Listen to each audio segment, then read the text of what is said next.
레위기 11장 24절로 40절까지의 말씀, 우리 다 같이 한 목소리로 합독하겠습니다. 이런 것은 너희를 부정하게 하나니 누구든지 이것들의 주검을 만지면 저녁까지 부정할 것이며 그 주검을 옮기는 모든 자는 그 옷을 빨지니 저녁까지 부정하리라. 굽이 갈라진 모든 짐승 중에 쪽발이 아닌 것이나 새김질 아니하는 것의 주검은 다 내게 부정하니 만지는 자는 부정할 것이요 내 발로 다니는 모든 짐승 중 발바닥으로 다니는 것은 다 내게 부정하니 그 주검을 만지는 자는 저녁까지 부정할 것이며 그 주검을 옮기는 자는 그 옷을 빨지니 저녁까지 부정하리라. 그것들이 내게 부정하니라. 땅에 기는 길 짐승 중에서 내게 부정한 것은 이러하니 곧 두더지와 쥐와 큰 도마뱀 종류와 도마뱀 부치와 육지악어와 도마뱀과 사막 도마뱀과 카멜레온이라. 모든 기는 것 중 이것들을 내게 부정하니 그 주검을 만지는 모든 자는 저녁까지 부정할 것이며 이런 것 중 어떤 것의 주검이 나무 그릇에든지 의복에든지 가죽에든지 자루에든지 무엇에 쓰는 그릇이든지 떨어지면 부정하여 지리니 물에 담그라. 저녁까지 부정하다가 정할 것이며 그것 중 어떤 것이 어느 질그릇에 떨어지면 그 속에 있는 것이 다 부정하여 지나니 너는 그 그릇을 깨뜨리라. 먹을 만한 축축한 식물이 거기 담겼으면 부정하여질 것이요 그 같은 그릇에 담긴 마실 것도 부정할 것이며 이런 것의 주검이 물건 위에 떨어지면 그것이 모두 부정하여지리니 화덕이든지 화로든지 깨뜨려 버리라. 이것이 부정하여져서 너희에게 부정한 것이 되리라.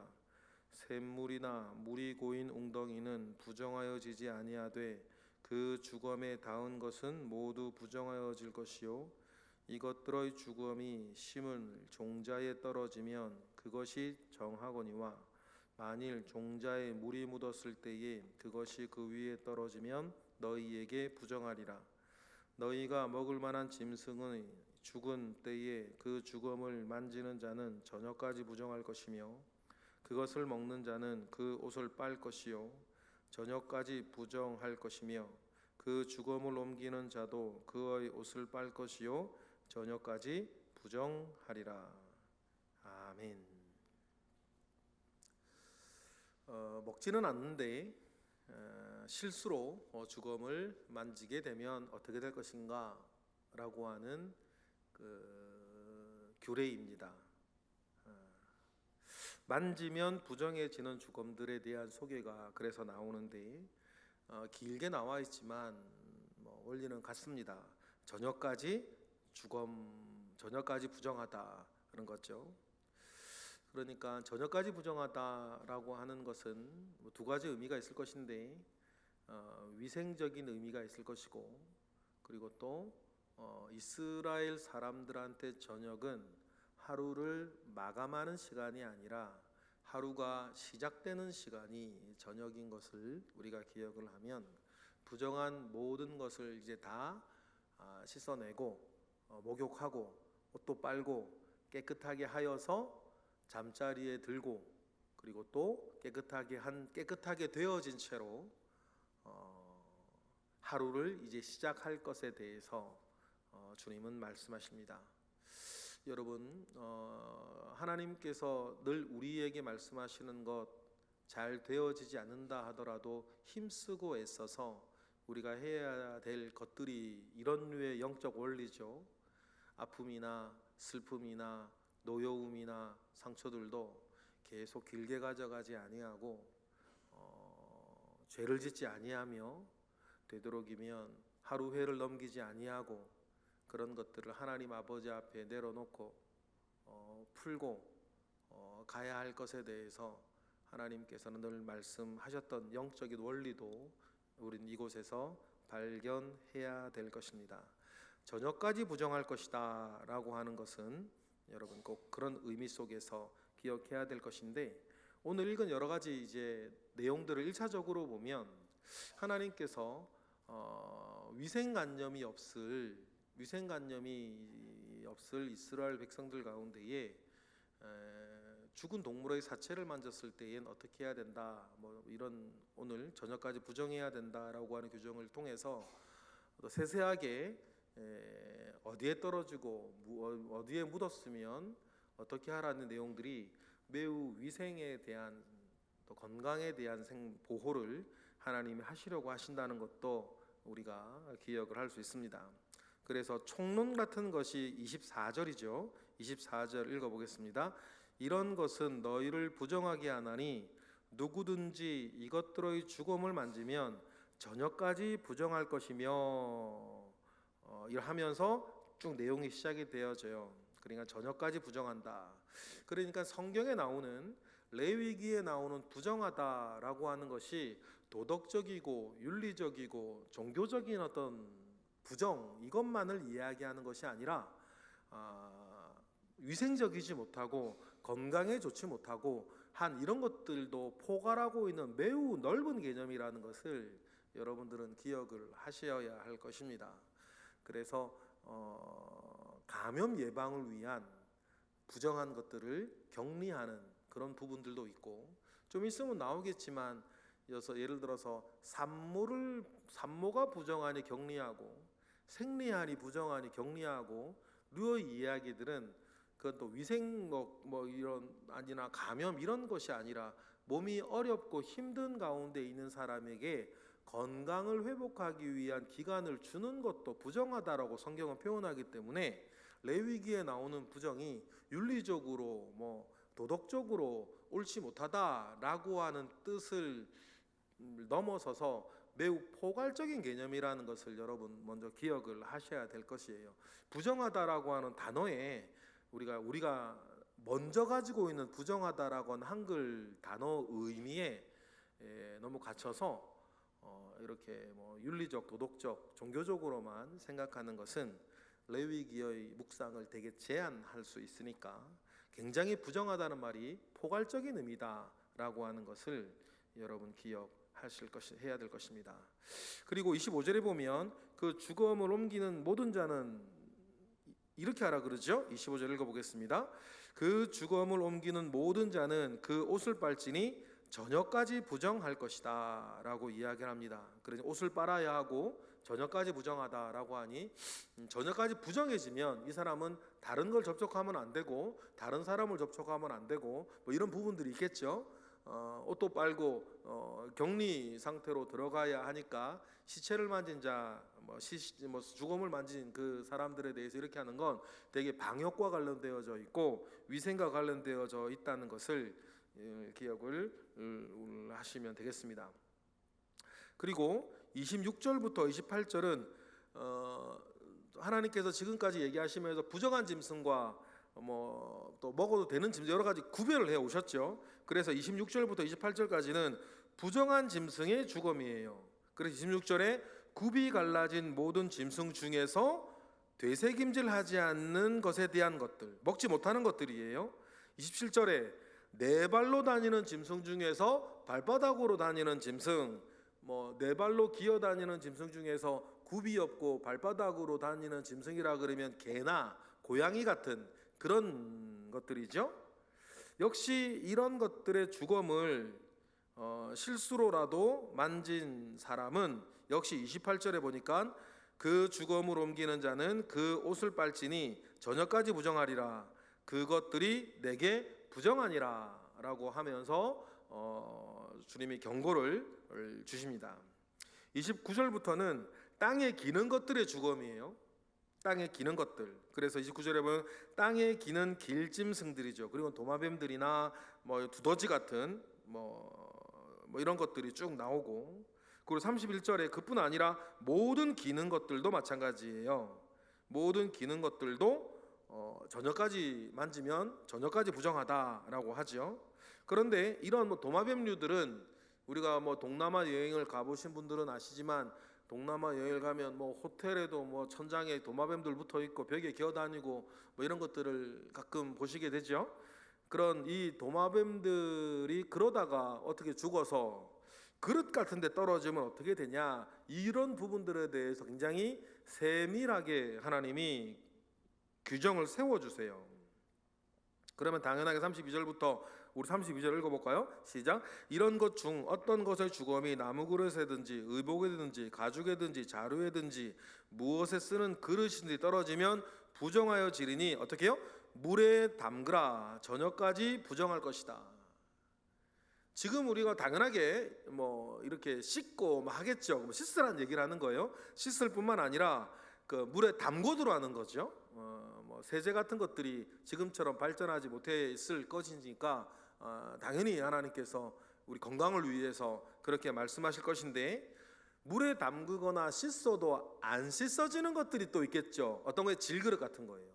유기로 코팅되어 있지 않는 질그릇 같은 것들은 사체에서 나온 여러 가지 그 오염된 것들이 배일 거니까 33절처럼 말씀하시죠. 33절 읽어볼까요? 그것 중 어떤 것이 어느 질그릇에 떨어지면 그 속에 있는 것이 다 부정하여지나니 너는 그 그릇을 깨뜨려 버려라. 이런 거겠죠. 옹기에 죽은 쥐가 빠져 있다. 그러면 그래서 뭐 재활용해서 씻어서 말려서 쓸 생각하지 말고 옹기에 뭐 쥐 같은 것들, 도마뱀 같은 것들이 죽어서 있으면 그 그릇을 완전히 깨서 깨버려라. 그러면 여러분, 당시에 이 질그릇 이런 것들은 되게 귀한 거예요. 이게 굉장히 그릇이, 당시의 그릇이 지금처럼 흔한 물건들이 아니란 말이죠. 아주 귀한 물건들인데 그렇더라도 뭐 하라는 거예요? 깨뜨려 버리라는 거예요. 뭐 씻어 쓰거나 말려 쓰거나 그렇게 하지 말라고 하는 거죠. 그랬다가 정말 그 몸의 건강에 그 이상이 생길 수 있다고 주님 말씀하시는 겁니다. 그리고는 뭐 34절에 먹을 만한 축축한 음식이 있어도 부정해지고, 34절이죠. 같은 것에 담긴 마실 것도 부정해지고, 물이나 이런 데 빠졌을 때도 마찬가지라는 거죠. 그리고 물건 위에 떨어졌을 때에도 부정하여지니까 화덕이나 이런 화로도 깨뜨려 버려라. 역시 이건 위생과 건강 때문이죠. 그런데 그렇다고 해서 36절, 그릇이 아니라 36절 읽어볼까요? 샘물이나 물에 고인 웅덩이는 부정하여지지 아니하되 그 주검에 닿은 것은 모두 부정하여질 것이다. 물이나 샘물이나 물이 고인 웅덩이에 뭐 그런 것들이 빠져 죽어 있을 수 있겠죠. 그러면 그 전체를 그럼 메워버리냐? 그런 건 아니고 부정하여지지 아니한데 주검에 닿은 모든 것들은 부정할 것이다 라고 이렇게 이야기를 하셔요. 그러니 물을 좀 퍼내고 이렇게 다시 사용하라고 이야기를 하시고, 그런데 만약에 그것이 37절처럼 심을 종자에 떨어졌다 그러면 그 종자가 부정해지니까 그 종자까지 다 버리냐? 그건 아니죠. 이 심을 종자니까 어차피 이 종자들은 어떻게 돼요? 땅에 이제 심겨질 거니까 37절처럼 말씀하시죠. 37절, 이것들의 주검이 심을 종자에 떨어지면 그것이 정하려니와, 38절, 만일 종자에 물이 묻었을 때에 그것이 그 위에 떨어지면 너희에게 부정할 것이다. 그래서 하나님께서 매우 자세하게 말씀을 해 주십니다. 그래서 39절부터 40절은 먹을 만한 음식이에요. 소나 양이나 염소같이 먹을 만한 음식, 먹을 만한 짐승의 주검을 만진 경우에요. 물론 이곳에서는 식용으로 도살하거나 제사를 드리기 위해 도살하는 경우를 제외한 부분들이에요. 식용이나 제사를 드리기 위해 도살한 경우를 제외하고는 역시 마찬가지예요. 그러니까 이제 뭐 부정한 짐승, 뭐 정결한 짐승이라고 해서 다르지 않다라는 것은 윤리적인 의미도 아니고 뭐 종교적인 의미도 아니란 뜻이겠죠. 그래서 39절에 뭐라 그럽니까? 읽어보겠습니다. 너희가 먹을 만한 짐승이 죽은 때에 그 주검을 만지는 자는 저녁까지 부정할 것이며, 40절, 그것을 먹는 자는 그 옷을 빨 것이요 저녁까지 부정할 것이며, 그 주검을 옮기는 자도 그의 옷을 빨 것이요 저녁까지 부정할 것이다 라고 이야기를 말씀을 해 주십니다. 물론 이 모든 일들 속에서 하나님께서 감염 예방, 전염병 예방을 위해서 굉장히 이렇게 신경을 많이 써 주시는 계명을 주셨다는 것을 우리가 알 수 있고, 그래서 목욕까지 하고 옷도 빨 것에 대해서 이야기를 하시는 것입니다. 그런데 여러분, 이러한 말씀을 우리가 읽을 때에 이런 일들이 왜 이렇게 말씀하셨을까? 지금 내가 말씀드렸던 것처럼 건강과 위생과 감염 예방, 이런 말씀, 이런 것들 때문에 주신 것들 맞는데, 이런 것들보다 더 중요한 게 있어요. 더 중요한 게 뭐냐면 순종과 불순종의 기로에서 순종의 기준으로 순종할 것을 요구하시는 거죠. 예를 들어서 에덴 동산에 선악을 알게 하는 나무를 동산 중앙에 두시고 너희는 먹지 말라라고 하면 우리는 흔히 궁금해하죠. 왜 그러셨을까? 이유가 뭘까? 그리고 생각하기도 하고 연구하기도 하고 상상하기도 합니다. 이런저런 생각을 할 수 있겠죠. 좋은데 그것보다 더 중요한 게 뭐예요? 순종하는 거예요. 이유를 아는 것보다 더 중요한 게 뭡니까? 순종하는 거예요. 하나님의 말씀은 하나님의 말씀으로 순종하는 것입니다. 그래서 오늘 우리가 읽은 이 본문, 그리고 우리가 지금 레위기 11장부터 계속하고 앞으로도 되어지는 모든 규례에 대해서 가장 중요한 것은 순종과 불순종의 여부를 묻는 하나님의 뜻에 복종하는 거예요. 이것이 더 중요한 우리 믿는 이들의 태도인 거죠. 그래서 우리가 하나님의 말씀을 대할 때에는 순종하는 마음, 따르겠다는 마음, 그것을 먼저 가지고 있어야 될 것입니다. 그리고 나서 우리의 순종을 더욱더 잘하게 하기 위해서 왜 그러셨을까를 생각하고 고민하고 또 다른 이들에게 말해주기 위해서 우리 알아보고 하는 그런 것이지, 이게 바뀌면, 순서가 바뀌면 안 될 것입니다. 레위기의 말씀을 통해서 우리는 반드시 하나님께서 우리의 일상생활에서도 매우 관심이 많으시고 일상생활의 위생과 청결의 문제에 대해서도 하나님 관심이 많으시다는 것 기억하시고, 우리가 늘 언제나 영적으로 뿐만 아니라 육적으로도 본인과 주변 환경을 깨끗하게 정리하고 또 관리하여서 우리의 영육이 다 건강하게 살아갈 수 있도록 여러분 원하시는 하나님의 뜻 가운데에 순종하는 저와 여러분 되시기를 원하고, 레위기의 이런 류의 말씀뿐 아니라 모든 하나님의 말씀에 일단 중요한 것은 순종하며 사는 마음이라는 것을 여러분 꼭 기억하시기를 주님의 이름으로 축복합니다. 기도하겠습니다. 할렐루야. 하나님 감사와 영광을 올려드립니다. 크신 은혜 가운데에 주님 함께 하시옵소서. 크신 능력으로 주님 함께 하시옵소서. 하나님의 말씀이 우리에게 매일매일 주어질 때에 그 말씀 붙잡고 사는 데에 부족함이 없도록 주님 역사하시고, 주님의 은혜와 주님의 인도하심 가운데에 늘 우리가 말씀 따라 살아 말씀을 따라 사는 사람으로서의 가질 은혜와 가진 축복과 가진 능력 속에 우리가 형통한 삶을 살아갈 수 있도록 주님 역사하옵소서. 이 시간 드려지는 1000번째 예물들이 있습니다. 1000번째 예물 가운데에 주님 함께 하시고, 오늘도 새벽 제단을 상번제와 같이 드리는 모든 이들 가운데에 주님 은혜로 능력으로 채우시옵소서. 예수 그리스도의 이름으로 기도드렸나이다. 아멘. 하늘에 계신